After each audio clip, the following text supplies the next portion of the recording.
बिस्मिल्लाहिर्रहमानिर्रहीम। ये problem vector analysis और वेक्टर कैलकुलस की है। Show that del dot F R upon R vector is equal to 1 upon R square D over D R square F R.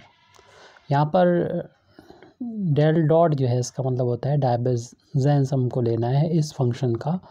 ये function भी कई function से मिलके बना है। एफ आर यानी फंक्शन एफ जो है आर का फंक्शन है और आर यहाँ पर एक बताया गया है where R is a position vector of a point. किसी पॉइंट का पोजीशन वेक्टर है आर वेक्टर, और इसका जब मॉडुलस लेंगे तब वो स्मॉल आर तो वो ओनली आर के इक्वल होगा। ये आर वेक्टर है, तो यहाँ पर आर वेक्टर अपान डिवाइड किया गया है आर के वेक्टर के मॉडुलस से यानी आर से, जिसकी वैल्यू आती है 1 अपॉन आर स्क्वायर, और इसको इनटू में डिफ्रेंसीशन करना है आर के रिस्पेक्ट में आर स्क्वायर और फंक्शन एफ को जो कि आर का फंक्शन है। तो बता दिया गया है आर जो है वो एक किसी पॉइंट का पोजीशन वेक्टर है और इसका मॉडुलस लेंगे तो स्मॉल आर ये वैल्यू आ जाएगी। अब हम इस वैल्यू को प्रूव करेंगे तो सबसे पहले तो यहाँ पर ये वैल्यू फाइंड कर लेते हैं कितने की इक्वल है, यानी del dot F R upon R और आर वेक्टर। हम लोग जानते हैं कि जो डेल डॉट होता है मीन्स जो डाइवर्जेंस होता है वो किसी वेक्टर का ही फाइंड कर सकते हैं, इसलिए यहाँ पर आर वेक्टर है। इसकी वैल्यू को हम लिखेंगे उससे पहले यानी आर की वैल्यू को लिखेंगे F R upon R. R की वैल्यू होती है X I cap plus Y J cap plus का जेड के कैप। अब यहाँ पर इस ब्रैकेट के अंदर इसका तीनों में मल्टीप्लाई कर देंगे तो इस तरीके से ये वैल्यू आ जाएगी del dot F R upon R X I cap plus F R upon R Y J cap plus F R upon R Z K cap. तो जिस तरीके से हमने ये यहाँ पर आई को कोफिशिएंट और जे को कोफिशिएंट और के को कोफिशिएंट की फॉर्म में इसको लिख लिया है, ऐसे ही में डेल को भी लिख लेना चाहिए था। अगले स्टेप में लिख लेते हैं इसको। डेल की वैल्यू जो होती है वेक्टर इस पर लगा हो या ना लगा हो डेल वेक्टर ऑपरेटर ही होता है, और इसकी वैल्यू होती है I cap del over del X plus J cap del over del Y plus K cap del over del Z dot F R upon R X I cap plus F R upon R Y J cap plus F R upon R Z K cap. अब यहाँ पर हम इस दोनों का जो है वो डॉट प्रोडक्ट करेंगे। तो डॉट प्रोडक्ट जब करते हैं तो उसमें जैसे आई का कोफिशिएंट का आई का कोफिशिएंट में अगर सिंपल से वेक्टर हैं तो मल्टीप्लाई हो जाता है। यहाँ पर क्योंकि ये ऑपरेटर है पहले वाला, तो ये आई का जो कोफिशिएंट है डेल ओवर डेल एक्स ये ऑपरेट हो जाएगा यहाँ पर आई के कोफिशिएंट पर, यानी आई को छोड़ के बाकी जो बचेगा यानी F R upon R into X पे। तो इसी तरीके से जो जे का कोफिशिएंट होगा डेल ओवर डेल वाई ये ऑपरेट हो जाएगा यहाँ पर जे के कोफिशिएंट से F R upon R into Y, और इसी तरीके से के लिए भी होगा del over del Z F R upon R और जेड। अगर आप यहाँ पर यूज़ करें सिग्मा का तो ज़्यादा बेहतर रहेगा, क्योंकि यहाँ पर सिमेट्री मिल रही है, यानी एक्स की जगह पर वाई हो जा रहा है, वाई की जगह पर जेड हो जा रहा है।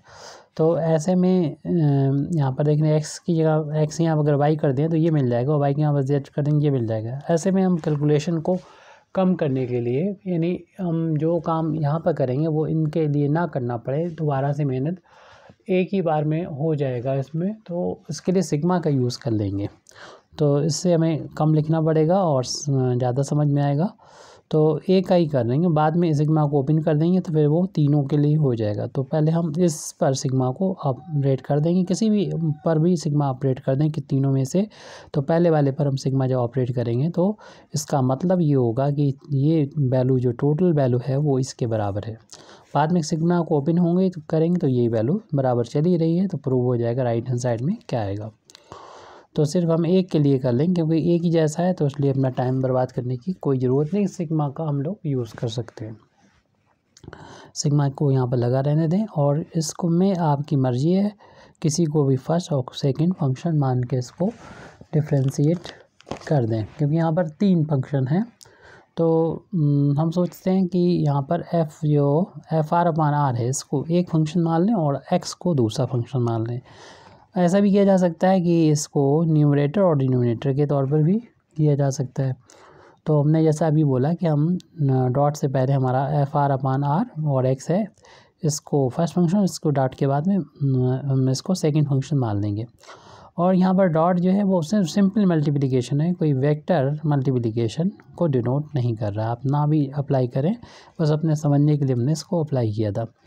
तो इसमें जब डिफ्रेंशिएशन करेंगे तो आपको मालूम है कि दो फंक्शन के मल्टीप्लिकेशन का किस तरीके से डिफ्रेंशिएशन करना होता है। First function as it function को ऐसे लिख देते हैं और सेकंड फंक्शन का डिफ्रेंशिएशन कर देते हैं। एक्स को एक्स के रिस्पेक्ट में डिफ्रेंशिएशन करेंगे तो 1 आ जाएगा, प्लस का साइन है अप्लाई कर देंगे। फिर हम सेकंड फंक्शन को एज इट लिख देंगे और फर्स्ट फंक्शन को एक्स के रिस्पेक्ट में पार्शियली डिफ्रेंशिएशन कर देंगे। ये FR/R है, इसको हमें डिफ्रेंशिएशन करना है एक्स के रिस्पेक्ट में पार्शियली,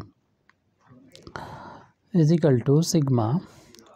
ये जो वैल्यू है FR/R, इसको तो एज इट लिख लें और प्लस का साइन है अप्लाई कर लें, x इंटू यहाँ पर न्यूमरेटर बाई डिनोमिनेटर का फार्मूला अप्लाई कर देते हैं। तो हम लोग जानते हैं कि इसका फार्मूला क्या होता है, डिनोमिनेटर जो होता है उसका तो स्क्वायर हो जाता है डिनोमिनेटर में, और फिर denominator as it differentiation of numerator. इसका जब हम न्यूमरेटर का डिफ्रेंशिएशन करेंगे तो FR का डिफ्रेंशिएशन F' हो जाएगा, F' यानी R के रिस्पेक्ट में डिफ्रेंशिएशन इसका हो गया। चूँकि ये x का फंक्शन नहीं R का था, इसलिए हमें इसका दोबारा से डिफ्रेंशिएशन करना पड़ेगा R का x के रिस्पेक्ट में, क्योंकि इसका जो डिफ्रेंशिएशन करना था x के रिस्पेक्ट में, जबकि हमने इधर किया था R के रिस्पेक्ट में।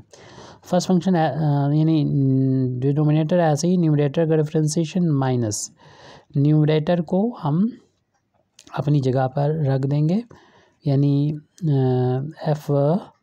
FR को, और डिफ्रेंशिएशन करेंगे डिनोमिनेटर को। डिनोमिनेटर मीन्स R, इसकी वैल्यू डेल R जिसकी वैल्यू हो जाएगी del R over del X। इस तरीके से हमने इसका न्यूमरेटर बाई डिनोमिनेटर का फार्मूले का यूज़ करते हुए डिफ्रेंशिएशन कर दिया, यानी कोई फ्रैक्शन हो उसका differentiation.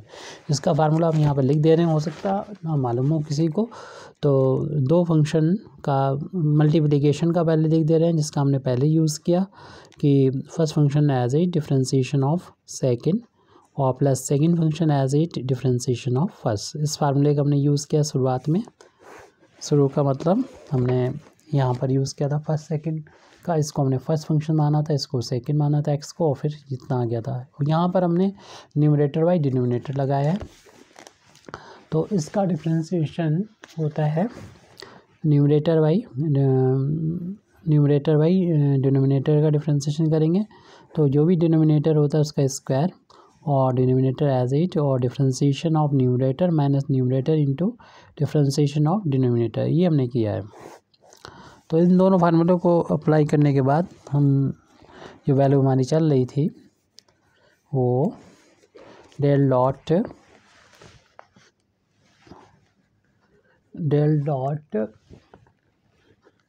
FR/R into R vector, ये वैल्यू इक्वल चल रही थी सिग्मा पहले ब्रैकेट में FR/R प्लस x इंटू, यहाँ पर कुछ कैलकुलेशन रह गया उसकी वैल्यू हम यहाँ पर लिख देंगे, R इंटू F', पीछे से बस इसको नोट करना है हमें, कर लिया हमने। और del R over del x की वैल्यू जो होती है वो x/R होती है। अगर आपको ना मालूम हो तो आप पूछ सकते हैं, और हो सकता है हमारे किसी वीडियो में इसकी वैल्यू पड़ी हो। Del R over del x की वैल्यू होती है x/R, ऐसे होती है, ये हम लोग निकाल सकते हैं एक्स अपान आर। फिलहाल हम इसको यहीं पर ऐसे लिख दे रहे हैं एफ आर, और इसकी del R over del X की वैल्यू एक्स अपान आर फिर है, इसको हमने दोबारा से लिख दिया। अपान में आर स्क्वायर था वो लिख दिया, ब्रैकेट क्लोज, और बड़ा ब्रैकेट को क्लोज कर दें क्योंकि इससे पहले लगा हुआ है सिग्मा का साइन। अब सिग्मा को साइन को हम चाहें तो इन तीनों पर, सॉरी प्लस क्या है साइन, दो टर्म में दोनों पर अप्लाई कर दें। तो इस पहले वाले पे लिखेंगे एफ आर अपान आर, और फिर सिग्मा को हम अप्लाई यहाँ पर कर देंगे इस वाले टर्म पर। तो इनमें देख रहे हैं कि आर स्क्वायर, सॉरी आर इन दोनों टर्म में, यानी हम वन अपान आर को, ये आर जो है अपान में, इससे यहाँ बाहर ले लेंगे तो एक्स अपान आर हो जाएगा। बल्कि हम एक्स अपान आर को पूरा यहाँ बाहर ले लेंगे तो एक्स में मल्टीप्लाई हो जाएगा एक्स अपान आर का, और हमारे पास ब्रैकेट में जो बचा हुआ है इसको लिख देंगे। जब हमने एक्स अपान आर को बाहर ले लिया तो R F dash R minus का F R into F R बचा। यहाँ पर एक्स अपान आर को हमने बाहर ले लिया, अपान में ये आर स्क्वायर चल रहा था एज इट हमने लिख दिया, ब्रैकेट क्लोज कर दिया। ये आर की पावर हो जाएगी यहाँ पर 3, आर की पावर यहाँ पर 3 हो जाएगी, और जो हो जाएगा sigma F R upon R plus sigma X into X, X square हो जाएगा, और आर की पावर यहाँ पर हो जाएगी 3, आर की पावर 3 कर दें। और ये वैल्यू बची हुई है वो सभी जो है एक्स आर का ही फंक्शन है, तो R F dash R minus F R. अगर आर का फंक्शन है और इस एक्स वाले में या वाई और जेड वाले में मल्टीपल में है तो सिग्मा से इसको हम बाहर ले सकते हैं। तो सिग्मा से बाहर ले लेंगे, हालांकि ये भी आर का ही फंक्शन है। यहाँ पर आप 1 का इंटू मान सकते हैं, और इसको हम जब बाहर ले लेंगे क्योंकि आर का ही फंक्शन है, सिग्मा से बाहर आ जाएगा। जो सिग्मा सिर्फ एक्स बाई जेड के लिए है, आई जे के लिए है, तो यहाँ पर सिर्फ 1 बचेगा। ऐसे ये बाहर लेने पर हमारा bracket R F dash R minus F R जब बाहर हो गया तो हमारे पास अपान में आर क्यूब भी बाहर हो जाएगा, सिर्फ सिग्मा रह जाएगा एक्स स्क्वायर पर।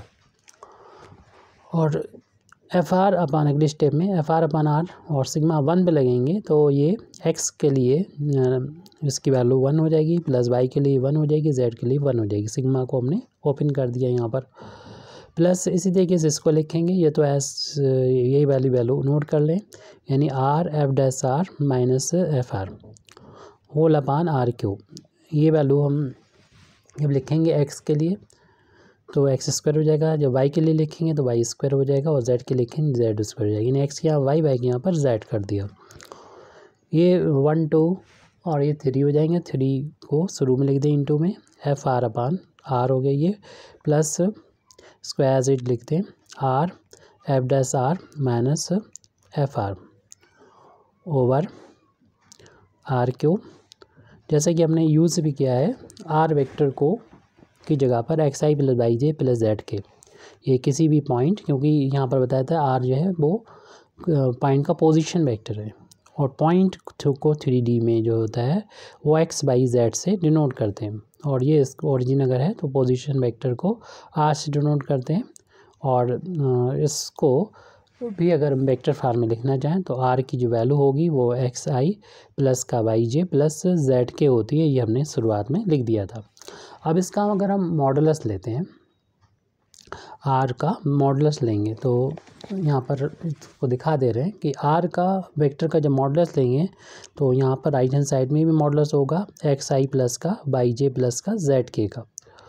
तो आर के मॉडल्स को शुरुआत में क्वेश्चन में बता दिया है, और हम लोग को ना भी बताया जाए तभी स्मॉल आर से इसको डिनोट करते हैं, तो यहाँ पर स्मॉल आर से डिनोट करेंगे। और किसी भी वेक्टर का मॉडल्स निकालना है तो स्क्वायर रूट लगाएंगे, आई के कोफिशिएंट को देखेंगे उसका स्क्वायर करेंगे, वाई के जे के कोफिशिएंट को देखेंगे, यहाँ वाई है उसका स्क्वायर करेंगे, के कोफिशिएंट को देखेंगे उसका स्क्वायर कर देंगे। दोनों तरफ अगर स्क्वायर करेंगे तो आर स्क्वायर की जगह पर क्या हो जाता है X square plus Y square plus Z square. तो इसी का हमने अभी यूज़ करना है, यानी यहाँ पर जो हमारा आ गया लास्ट में X square plus Y square plus Z square, तो इसकी जगह पर हम लोग रख देंगे आर स्क्वायर। और अभी हमने कहा था कि हम डायरेक्ट यूज़ कर रहे हैं del R over del X की वैल्यू को कितना एक्स अपान आर, तो वो यहाँ से हम निकाल सकते हैं। अगर हम इसको डिफ्रेंशिएट कर दें एक्स के रिस्पेक्ट में पार्शली तो ये वैल्यू तो हो जाएगी 2r del R over del X, और ये वैल्यू हो जाएगी 2x, और x के लिए y और z का कोफिशिएंट तो 0 होता है, 2 से 2 कट जाएगा, del R over del X की वैल्यू x आर अपान में आ जाएगा, x अपान आर हो जाएगी, वो हमने यहाँ पर लिख दिया है। और समझ में ना आया हो यहाँ पर तो आप डिमांड कर सकते हैं। आर स्क्वायर से ये आर स्क्वायर की 2 पावर कैंसिल हो जाएंगे, आर क्यूब है तो 1 पावर यहाँ पर बचेगी, यानी आर बचेगा। इस तरीके से 3f अपान आर प्लस यहाँ पर भी अपान में आर है, तो ये वैल्यू मिली है R F dash R minus F R upon R बचा हुआ है। तो आप क्या करेंगे, यहाँ पर एलसीएम जो कि आर है, आर डालेंगे तो डायरेक्ट इनको लिख सकते हैं F R plus R F dash R minus F R. ये 2 टाइम्स हैं हो जाएंगे क्योंकि 1 टाइम्स में माइनस हो रहे हैं 3 टाइम्स से, तो हमारे पास बचेंगे 2 टाइम्स एफ आर प्लस का R F dash upon R. अब यहाँ पर जैसे कि हमें प्रूव करना है उस जैसा बनाने के लिए, क्योंकि उसमें अपान में आर स्क्वायर आ रहा है, तो हम न्यूमरेटर और डिनोमिनेटर में आर से मल्टीप्लाई और डिवाइड कर देंगे। तो इसमें हम आर से जब डिवाइड करेंगे तो ये तो अपान में हो जाएगा आर स्क्वायर, और ये मल्टीप्लाई करेंगे वो अभी हमने ऊपर लिखा है, यानी ऊपर नीचे मल्टीप्लाई और डिवाइड कर दिया आर से, क्योंकि मैं राइट हैंड साइड लेके आना है, उसमें आर स्क्वायर आ रहा है। 2f(r) और प्लस का आर एफ डैश। अब इस आर का हम इन दोनों टर्म में मल्टीप्लाई कर देंगे आगे, यहाँ पर 1 का इंटू मान सकते हैं, यानी 1 अपान आर स्क्वायर हमारे शुरू में बचेगा, और तो 1 अपान आर स्क्वायर बचा हुआ है। और आर का जब अंदर इंटू करेंगे तो पहले वाले जो टर्म है उसमें मल्टीप्लाई किया, पहले से उसमें 2 था तो ये 2r हो जाएगा, और एफ आर है क्या डैश है वो पीछे देख लेते हैं, एफ आर है प्लस का। अब इस नेक्स्ट टर्म में आर पहले से मौजूद है तो आर स्क्वायर हो जाएगा, और एफ डैश आर है अगले टर्म में। तो क्या अब हम इसको लिख सकते हैं R square into F R का डेरिवेटिव के तौर पे लिख सकते हैं।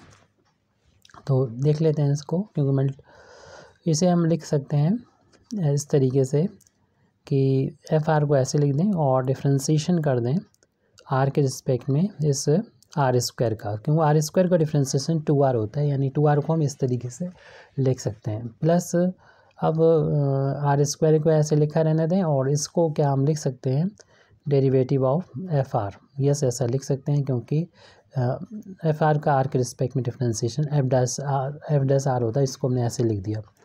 तो एक्चुअल में ये जो मौजूद है यहाँ पर वो फर्स्ट फंक्शन वैसा ही और सेकंड फंक्शन का डिफ्रेंसीशन प्लस सेकंड फंक्शन वैसा ही और फर्स्ट फंक्शन का डिफ्रेंसीशन, सेकंड फंक्शन यानी आर स्क्वायर। तो ये वैल्यू जो चल रही थी लेफ्ट हैंड साइड में वो तो थी यानी divergence of F R upon R into vector R, और इसे प्रूव करना था हमें 1 upon R square D Y over D R. यहाँ पर जो प्रूव करना था उसमें आर स्क्वायर पहले लिखा है, तो चूँकि मल्टीप्लिकेशन है तो कॉम्यूटेटिव प्रॉपर्टी सेटिस्फाई होगी मल्टीप्लिकेशन के लिए, तो इसको हमने बाद में लिख दिया, इससे पहले लिख दिया। तो यही हमें प्रूव करना था। Thank you very much Indeed for listening me व आखिर दावाना अल्हम्दुलिल्लाहि रब्बिल आलमीन।